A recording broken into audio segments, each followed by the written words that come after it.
I am broke right now. Ask my girlfriend.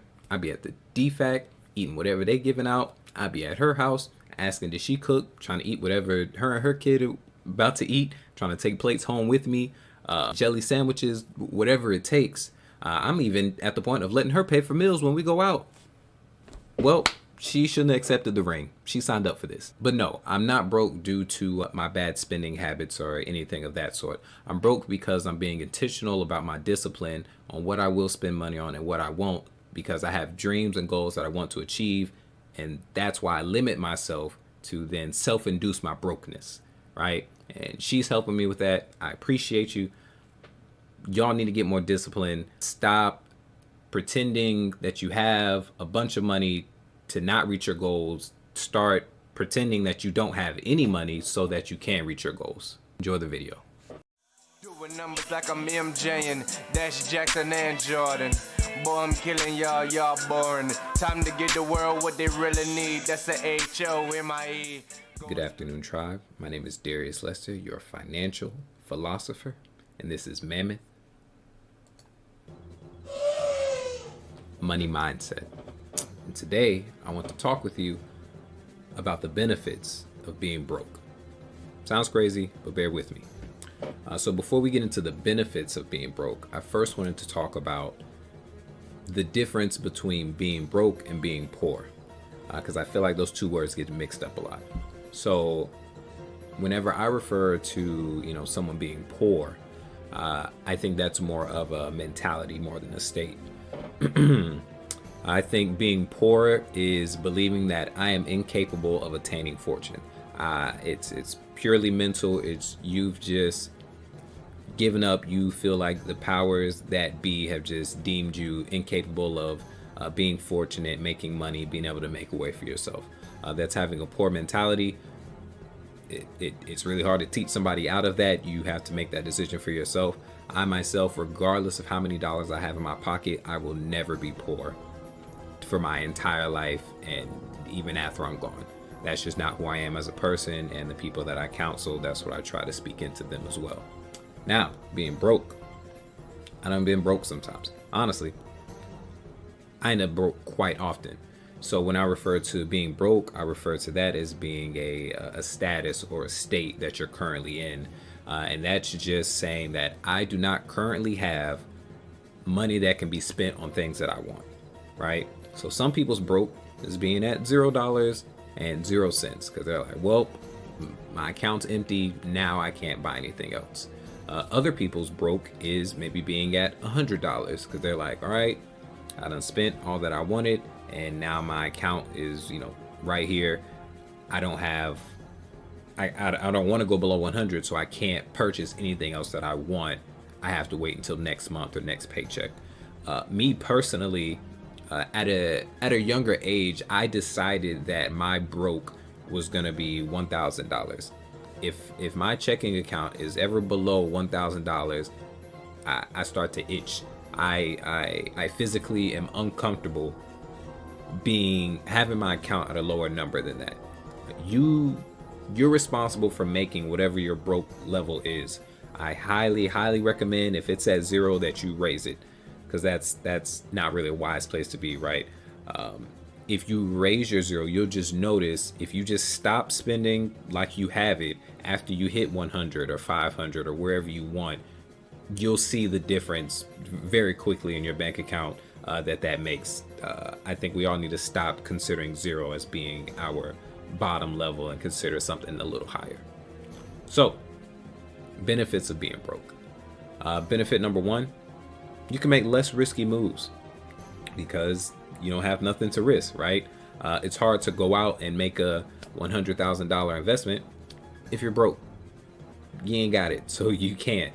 And then this in turn kind of allows you to be more creative, right? Which gets into benefit number 2 is when you're broke, you're more creative because you're not thinking you can solve everything with money, which is a common misconception. You can't. So example, financing a house. The last home that I bought, the one that I used on Airbnb, I actually used a creative financing method, right? I was assuming a loan. They wanted $25,000, up front just to assume the loan. I ain't had $25,000. Even if I had $25,000, I wouldn't just want to spend all that all at once. So instead of just taking the original deal, we kind of talked it over and we were able to work out a plan as to where I would pay them that $25,000 over multiple months. That's creative financing. It's working with the people. They'll say, hey, we want this dollar amount. And you're like, okay, how about this lesser dollar amount? Or maybe I give you 10% up front and then I pay you the rest over this next year. Or maybe I don't give you anything for the first 10 months, but then on the back end, I'll pay you your entire amount, plus an extra 15%. All of these are different forms of creative financing. And the less money you have, I have found the more open you are to trying to come up with these different ways that satisfy whomever you're trying to purchase something from and whatever your current financial situation is.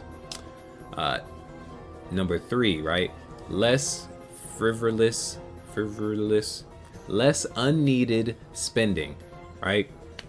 You ain't got it, you can't spend it.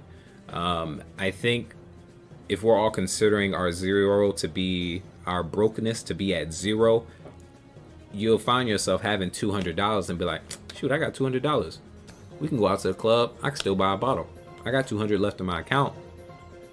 But if you raise your zero to 300, you'll see yourself at, $350, and it's like, nah, I can't go out this weekend, y'all. I gotta chill out. I only got $50 left to, eat before my next check or something like that. Honestly, everything in finance and being better with your money is kind of just tricking your mind into doing the things it should do. It's real easy to give into impulses and do whatever you want all the time. It's way more difficult to put restrictions on yourself, a whole bunch of self-inflicted restrictions to make yourself better, in the long run. That's what I do for myself, and that's what I try to, coach other people into doing, is deciding what you want your life to be like, what you want your goals to be, creating whatever restrictions you need to achieve that goal, and then sticking to them. You're the one that created that restriction. You should have no problem sticking to it. And then the last one, something that worked out for me, I actually intentionally make myself broke, right? If I notice that I have too much money, in my account, after I paid my bills and whatnot, I will either take that money and go throw it into a savings account, out of sight, out of mind, or I'll invest that money. I'll, put it in different, stocks, index funds, so on and so forth. So in addition to making my floor, my brokenness level, at 1,000, if I notice that I'm above, 2,000 or something like that, I will instinctively take that money and go put it into other places to then make myself feel like I'm closer to my brokenness level. When I do that, that makes me grind harder. That makes me more creative in things that I need to do to get more money. I've gone on the ramen noodle diet. I've eaten, at the, for my military people, at the dining facility, at the DFAC, constantly, because I'm like, I don't have enough money to get by because I put so much money into, the stocks or something like that. I put myself into struggle mode of my own accord. That's when I started doing Turo, renting out vehicles. I was like, I want to keep investing. I want to keep living, the life that I'm enjoying, but I don't have enough money to do both. So that created a need in me to go and start something else that would earn me more money, that would allow me to do all the things I want. So that's just something to think about. Maybe I'm crazy. Maybe it'll work for some other people. Maybe try it out. But that's it. Again, this is Darius Lester, your financial philosopher, and this is Mammoth Money Mindset.